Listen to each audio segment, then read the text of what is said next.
இன்னைக்கு நான் ஆஸ்திரேலியால இருக்கிற ஒரு ஃபேமஸான ஸ்டேஷனரி ஷாப்க்கு போயிருந்தேன். அங்க தான் இங்க இருக்கிற ஸ்டூடண்ட்ஸ் வந்து மோஸ்ட்லி அவங்களுக்கான திங்ஸ் வாங்குவாங்க. அதாவது ஒரே இடத்துல வந்து எல்லாமே வாங்கிட்டு போயிரலாம். ஸ்கூலுக்கு தேவையானதெல்லாம். அந்த என்ட்ரன்ஸ்ல பாருங்க என்ன எழுதியிருக்காங்கன்னு, லிட்ரசி இஸ் ஃப்ரீடம்னு எழுதியிருக்காங்க. அதாவது கல்வி தான் சுதந்திரத்தின் வழின்னு சொல்லி எழுதியிருக்காங்க. இதுதான் பெரியார் வந்து நம்மளுக்கு 70 வருஷத்துக்கு முன்னாடியே சொல்லிருந்தாரு.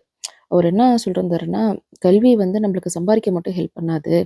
ஒரு மனுஷன் வந்து சுயமரியாதையோடையும், சுதந்திரத்தோடையும் வாழணும்னா, அவனுக்கு வந்து கல்வி வந்து ரொம்ப முக்கியம் அப்படின்னு சொல்லி சொல்லியிருந்தாரு.